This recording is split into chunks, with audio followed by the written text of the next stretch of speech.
Hyundai finally did it. In WRC, they pulled out the win at the Acropolis rally to get out of the slump that they've been in, because it's been a little while since they've won, and it was kind of touch and go there between Tänak and Sebastian Ogier, but Oit pulled it out there towards the end and got the W. Ogier, it's stupid. That guy's so fast. Every time he shows up, he doesn't even run full time anymore, but he's still in contention for the win virtually every time, barring some crazy event like well, if he makes a mistake. He's done that before, but it's very few and far between. What does that mean for the future of Hyundai and WRC? Does it have any impact on their future? You know, the hot rumor is, now that the Genesis Hypercar program is coming along, that they're going to wind down their time in WRC. I hope that's not the case, and leave us with Toyota and Ford only in the top step of WRC. Hope that doesn't happen, but we shall see. Who knows? Time will tell. But cool to see nonetheless. If you enjoy listening to me ramble about motorsports, cars, anything like that, make sure to like, subscribe, leave a comment, turn on notifications, share this video, tell your friends. As I've stated before, we are in a copyright strike period for an old video that we had posted. So, you know, help us out, tell your friends, tell everybody to come watch our stuff. It's much appreciated.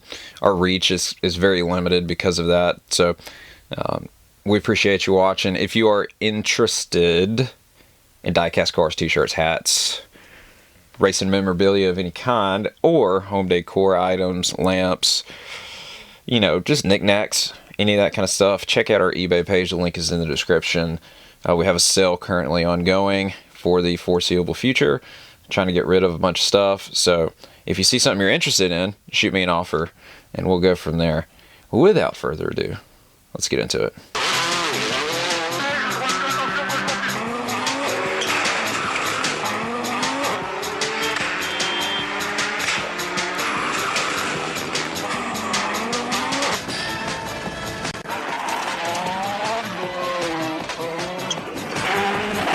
So the NASCAR Truck Series was in Lime Rock yesterday for the first time, and it was an interesting race. I wouldn't say it was the greatest race I've ever seen, but it was an interesting race. My problem with it, though, is that they had fake pit stops. That is to say that they did not have live pit stops. And the reason being, if I remember correctly what they said on the broadcast, at least what everyone said online, is that because the Cup Series and the Xfinity Series were in Atlanta and the Truck Series were in Connecticut, that the teams, the crews, the pit crews, all the good crews and stuff were in Atlanta. So evidently the truck teams, they use Xfinity teams and what have you. Okay, now I understand that, and I understand you're wanting to level out the playing field, not give anybody an upper hand as far as pit stops go. But if we're going to be in a position where we don't have real crews, why are we running standalone events? And I'm saying that as someone who loves standalone events. I think it's a great thing. But not if NASCAR is going to come in and hold everyone's hand.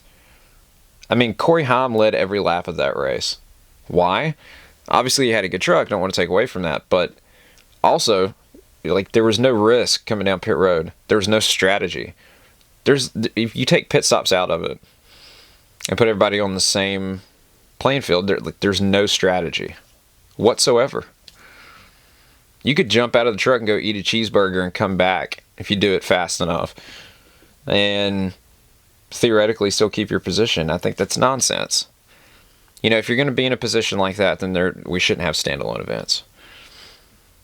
And again, I say that as someone who loves standalone events. I just think it's nonsense. Almost as crazy as the Cup race last night, which I totally forgot was on, because we went to Sunny South Speedway or Raceway in Mobile to watch some local kind of grassroots racing.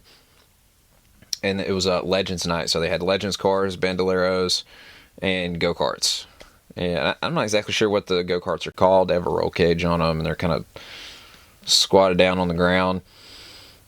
But I mean, to me, they're go-karts. I'm sure there's more of a official name for them than that. But it was good stuff. I totally forgot the Cup race was on. We were walking around the paddock prior to the races, I think right after the heats, and someone had their RV, the TV turned on the side of the RV, and the race was on. So then I got online and I started looking to see what was going on. And they had just had a massive wreck that took out like 23 cars. Okay, and then I didn't watch the end of it. I went back and watched the highlights when I got home. And Chase Elliott ended up winning. And I will say that, the last couple of laps were entertaining. But the way that I feel about NASCAR, and particularly, let's just focus on that race, is I'm not a fan of plate racing. And I know they don't use plates anymore in the Cup Series, but for argument's sake, we'll call it plate racing. I'm not a fan of it, because to me, it's not real racing. You're in a pack, you can't get away from each other. It's not, Dale Earnhardt used to say the same thing, actually. Because people were giving me a hard time for this viewpoint. I'm like, well, Dale said it several times. He was good at it, but he hated it. I mean, it's not, you can't get away from each other, you're on top of one another. When someone makes a mistake, you take out half the field. And then you're left with a couple of cars to run. I mean, there weren't very many there at the end. And so, I don't know. I didn't care for it. For what it was, if you just look at it at face value, yeah, the ending was exciting, but to me, it just wasn't real racing. That's just my opinion. I know a lot of people are going to disagree with that, but that's how I feel about it. I wish Atlanta